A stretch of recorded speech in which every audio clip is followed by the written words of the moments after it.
ఈరోజు మన లోతైన విశ్లేషణలో ఒక చాలా ఆసక్తికరమైన విషయాన్ని చూడబోతున్నాం. సాధారణంగా పుట్టుక అంటే మనం ఏమనుకుంటాం? హ్మ్. ఒక జీవికి ప్రాణం రావడం అంటాం. అంతే కదా? అవును. కానీ ప్రాచీన సంస్కృతంలో పుట్టుకను సూచించే ఒక పదముందనుకోండి.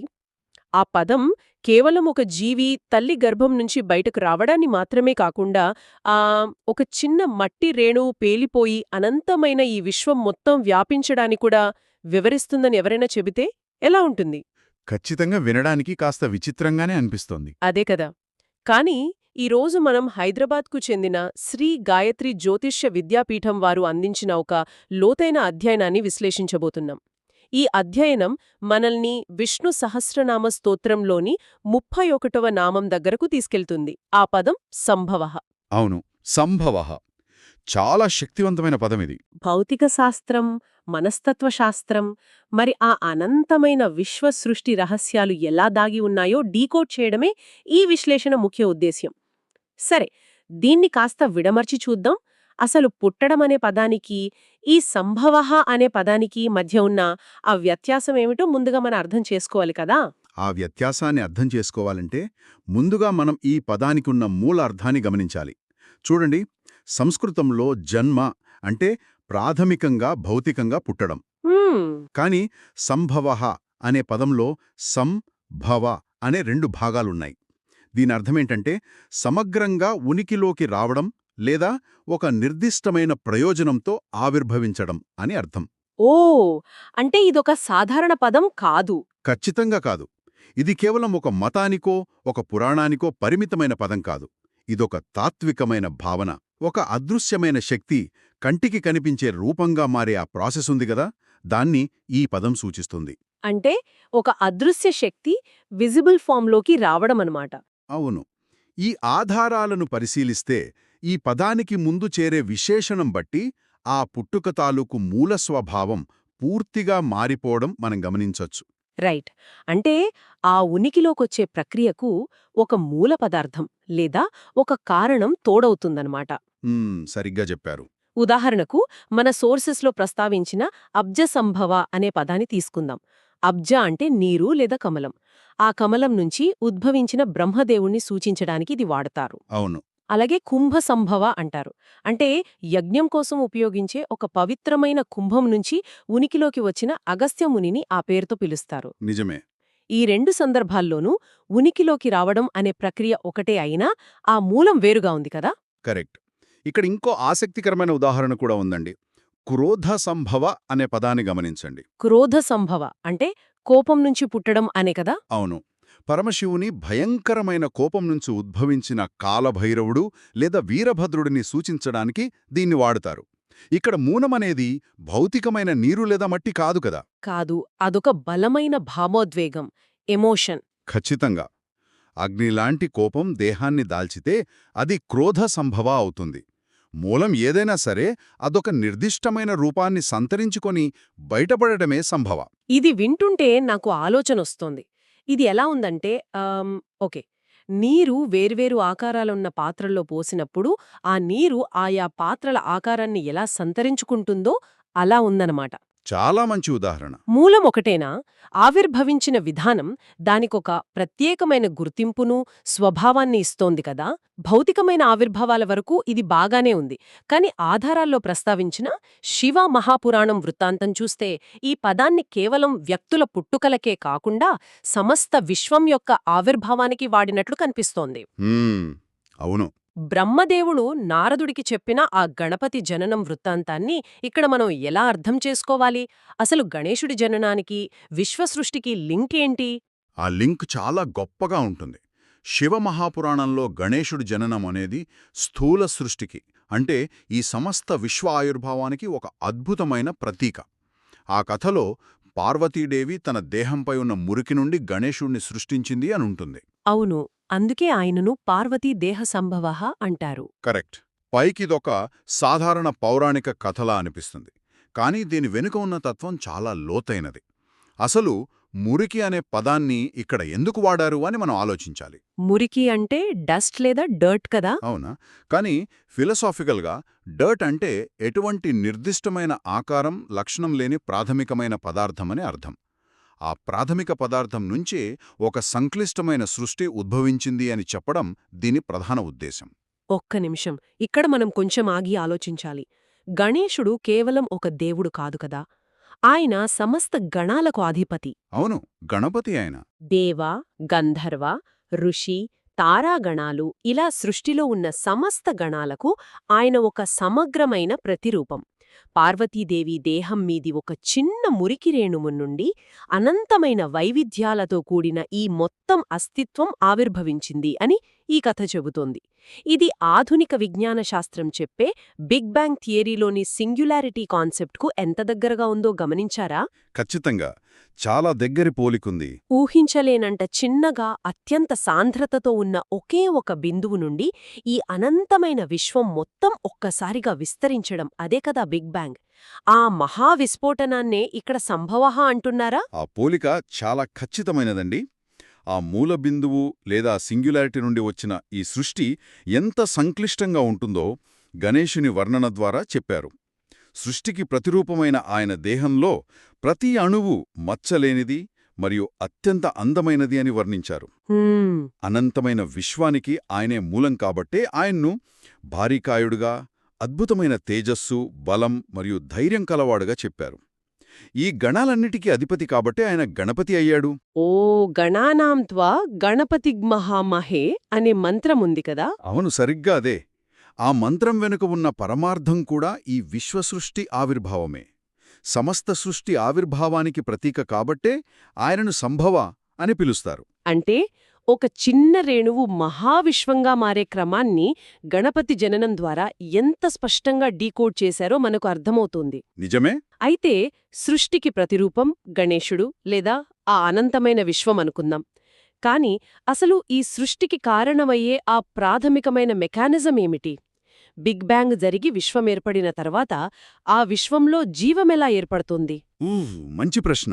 ఆ చక్రం ఎలా తిరుగుతోంది? ఇక్కడే కదా భగవద్గీత మరియు శ్రీమద్భాగవతం గురించి మన సోర్సెస్లో ప్రస్తావనొచ్చింది. అవును, ఈ సృష్టి వెనుకున్న ఆ మెకానిజం గురించి భగవద్గీతలో శ్రీకృష్ణుడు చాలా స్పష్టంగా వివరించాడు. అక్కడ ప్రకృతిని ఒక గొప్ప గర్భంగా వర్ణించారు. ప్రకృతి అంటే మదర్ నేచర్, గర్భం లాంటిదనమాట. ఆ ప్రకృతి అనే గర్భంలో భగవంతుడు జీవాత్మలను ప్రవేశపెడతాడు. అంటే ప్రకృతి ఒక క్షేత్రం లేదా గర్భమైతే భగవంతుడు ఆ జీవాన్ని ప్రసాదించే తండ్రిలాంటివాడు. ఇలా ఆత్మ మరియు ప్రకృతి కలయిక వల్ల ఉనికి ఆవిర్భవిస్తుంది. అర్థమైంది. కాని చూడండి, కేవలం ఆత్మ ప్రకృతిలోకి ప్రవేశించినంత మాత్రానే భౌతిక రూపం ఏర్పడిపోదుగదా. దానికొక నిర్దిష్టమైన చట్రం లేదా ఫ్రేమ్వర్క్ కావాలి. అవును, ఇక్కడే శ్రీమద్భాగవతం ఒక కీలకమైన విషయాన్ని జోడిస్తోందని మనకర్థమవుతోంది. విష్ణువు జీవాత్మలను ప్రకృతి అనే గర్భంలోకి పంపిన తర్వాత ఆ ఆత్మలు భౌతిక శరీరాలను ఎలా పొందుతాయనే దానికి సమాధానం కర్మ. ఖచ్చితంగా కర్మ సిద్ధాంతం. ఆత్మలకున్న కర్మలను బట్టి ప్రకృతి వారికి తగిన శరీరాలను తయారుచేసే పని మొదలుపెడుతుంది అని అందులో ఉంది. అంటే కర్మ అనేది ఈ సృష్టి చక్రాన్ని నిరంతరం తిప్పే ఒక అదృశ్య యంత్రంలాంటిదన్నమాట. యంత్రమే. ఆ యంత్రానికి మూలమైనవాడు విష్ణువు కాబట్టి ఆయన సంభవః. సరే, ఇక్కడ నాకు లాజికల్ డౌట్ వస్తోంది. కర్మను బట్టి ప్రకృతి మనకు శరీరాలను ఇస్తుందంటే మనం కేవలం ఒక ఆటోమేటిక్ ఫ్యాక్టరీలో ప్రోగ్రామ్ చేయబడిన ప్రాడక్ట్స్ మాత్రమేనా? ఇక్కడే చాలామందికి సందేహం వస్తుంది. అంటే ఆత్మ చేసిన కర్మను ఆ ఫ్యాక్టరీలో వేస్తే అది క్యాల్కులేట్ చేసి ఒక శరీరాన్ని ప్యాక్ చేసి మనకిస్తుందా? ఇందులో ఇక జీవుల పాత్ర అంటే మన ఫ్రీ విల్ ఏముంది?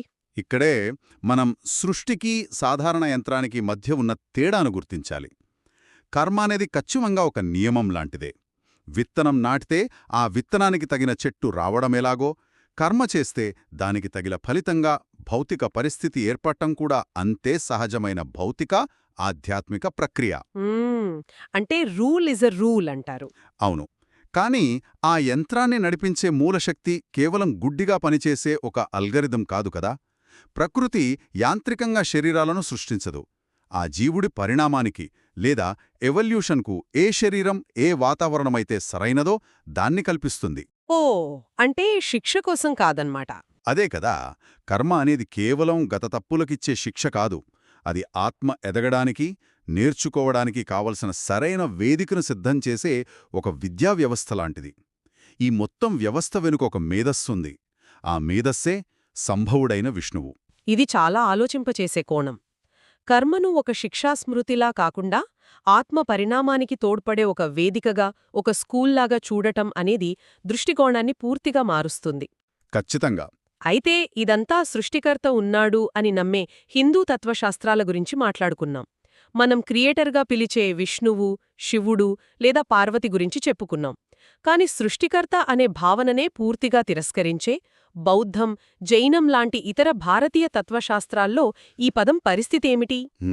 ఒక దేవుడు లేనప్పుడు ఉనికిలోకి రావడం లేదా ఆవిర్భవించడం అనే భావనకు అక్కడ అసలు స్థానముంటుందా? ఖచ్చితంగా ఉంటుంది. భౌగోళిక, మత సరిహద్దులను దాటి ఈ భావన ఎంత లోతుగా పాతుకుపోయిందో చూడటం చాలా విలక్షణమైన విషయం. దేవుడనే భావన లేకపోయినా సత్యం ఆవిర్భవించడం అనే భావన బౌద్ధంలో బలంగా ఉంది. అలాగా? దానికి ఆధారాలేమైనా ఉన్నాయా? అవును. ఉదాహరణకు థేరవాద బౌద్ధం తీసుకుంటే శిఖిబుద్ధుడు, రేవతబుద్ధుడు మరియు తిస్సబుద్ధులకు ఈ సంభవ అనేది ఒక స్థిరమైన పరిచారకుడు అని చెప్పబడింది. పరిచారకుడు అంటే అటెండెంట్ లాగానా? అవును. కాని పరిచారకుడు అంటే భౌతికంగా వెంట ఉండే ఒక వ్యక్తి అని కాదు. సత్యాన్ని ఆచరించేవారి జీవితంలో స్వచ్ఛత అనేది ఎప్పుడూ స్థిరంగా ఆవిర్భవిస్తూనే ఉంటుంది అని దీని అర్థం. ప్రతి క్షణం ఒక కొత్త ఉనికి, ఒక స్వచ్ఛమైన ఆవిర్భావం అక్కడ జరుగుతూనే ఉంటుంది. ఆసక్తికరం. మరి వజ్రయాన బౌద్ధంలో ఇదింకాస్త లోతైన మానసిక ప్రక్రియగా కనిపిస్తోంది కదా? అక్కడ సంభవ అంటే మన హృదయకమలం వికసించడం అని ఆధారాల్లో ఉంది. ఇది ఎలా జరుగుతుంది? భౌతికమైన జననానికి, హృదయకమలం వికసించడానికి మధ్య ఉన్న లింక్ ఏమిటి? వజ్రయాన బౌద్ధంలో ఉనికిలోకి రావడం అంటే భౌతికంగా పుట్టడం కాదు, అంతర్గతంగా మేల్కొనడం. అవేకెనింగ్ అంటాం కదా, అలా. సాధారణంగా మనిషి మనస్సు అజ్ఞానం వల్ల ఒక మూసుకుపోయిన మొగ్గలా ఉంటుంది. ఎప్పుడైతే ఆ మనిషి తథాగత లేదా అర్హత్ అని పిలువబడే జ్ఞాని బోధనలకు తనను తాను పూర్తిగా అప్పగించుకుంటాడో, సరెండర్ అవుతాడో, అప్పుడు అతనిలోని సహజమైన దైవత్వం లేదా జ్ఞానం ఉనికిలోకి వస్తుంది. అంటే ఒక రకమైన ఎన్లైటన్మెంట్ అనుకోవచ్చా? ఖచ్చితంగా. ఆ జ్ఞానం ఆవిర్భవించడాన్నే వారు హృదయ కమలం వికసించడం అన్నారు. అంటే ఇక్కడ సంభవ అనేది ఒక అంతర్గత మానసిక, ఆధ్యాత్మిక మేల్కొలుపు. దేవుడు బయట ఎక్కడో లేడు, నీలోనే ఆ జ్ఞానం ఉనికిలోకి వస్తోంది అని దీని అసలర్థం. వావ్! భౌతికమైన ఒక బిగ్ బ్యాంగ్ నుంచి మనిషి లోపల జరిగే ఆధ్యాత్మిక మేల్కొలుపు దాకా ఈ పదం ప్రయాణించిన తీరు నిజంగా అసాధారణం. మరి జైనమతంలో ఈ పదాన్ని ఎలా ఉపయోగించారు?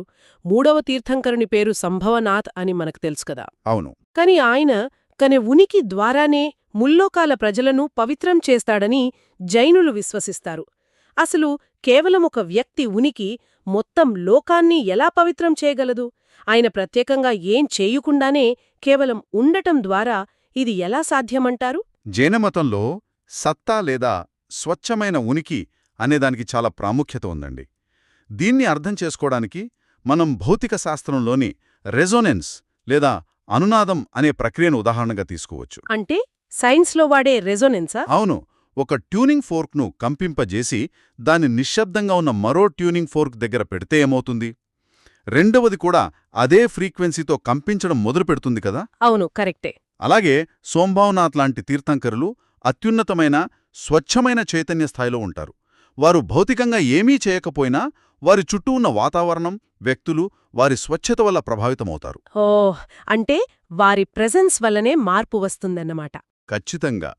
వారి ఆవిర్భావమే ఒక ఉత్ప్రేరకంగా, అంటే క్యాటలిస్ట్గా పనిచేసి చుట్టుపక్కల ఉన్న కల్లోలాన్ని శాంతింపజేస్తుంది.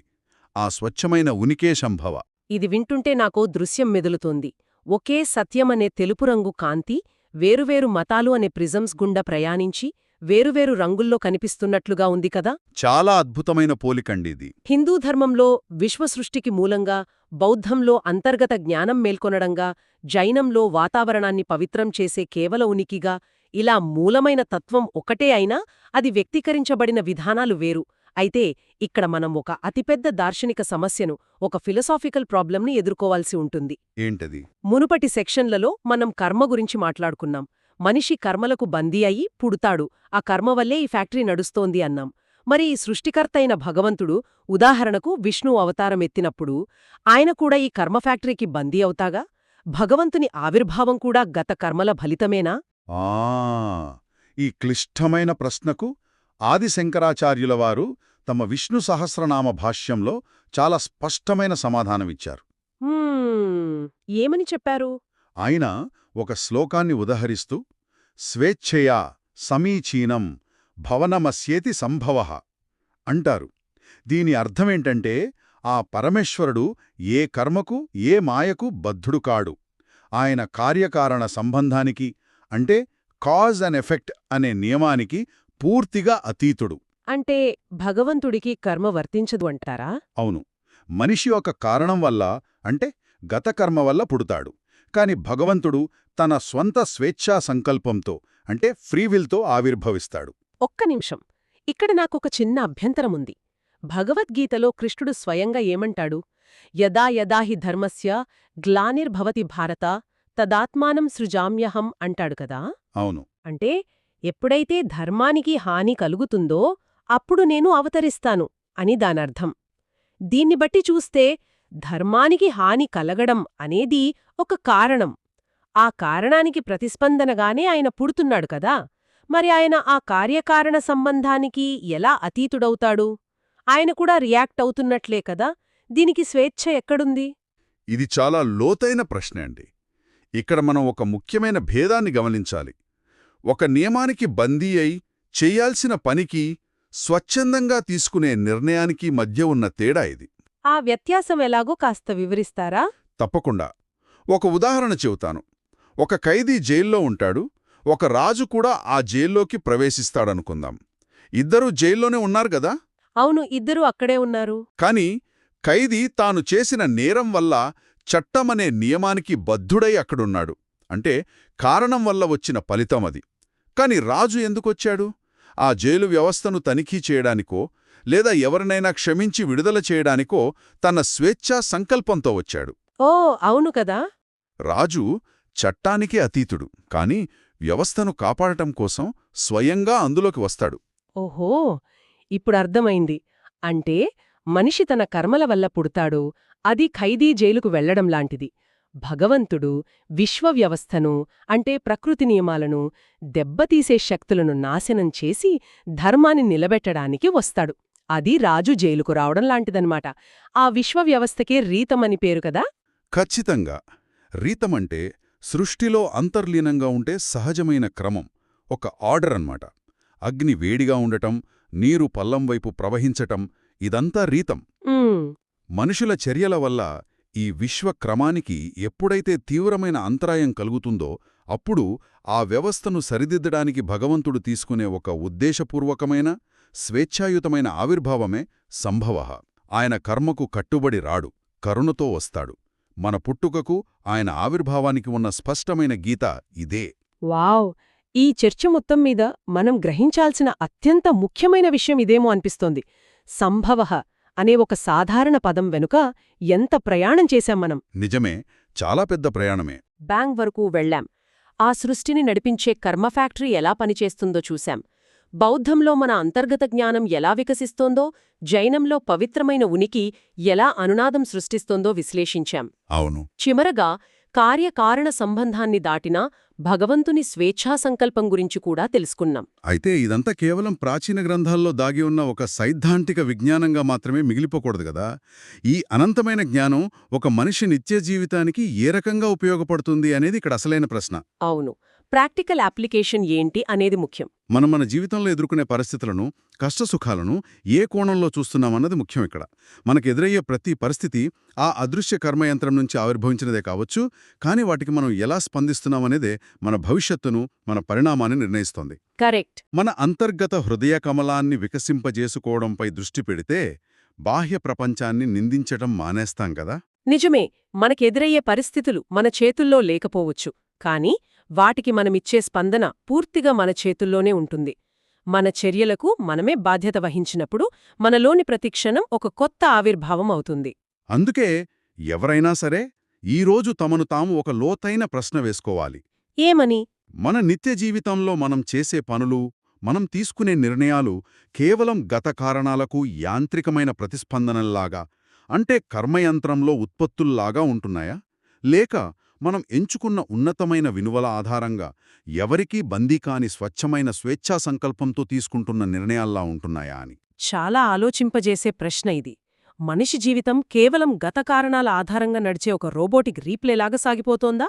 లేక ప్రతిక్షణాన్ని ఒక సరికొత్త, స్వచ్ఛమైన ఆవిర్భావంగా మార్చుకునే స్వేచ్ఛను మనం ఉపయోగిస్తున్నామా? అవును, అదే అసలైన సత్యం. మన చుట్టూ ఉన్న పరిస్థితుల వల్ల మనం ఏర్పడుతున్నామా?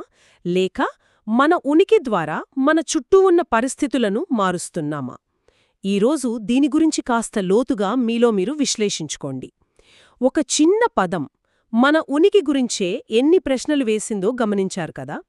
మరో ఆసక్తికరమైన అంశంతో మళ్ళీ కలుద్దాం. అప్పటివరకు సెలవు.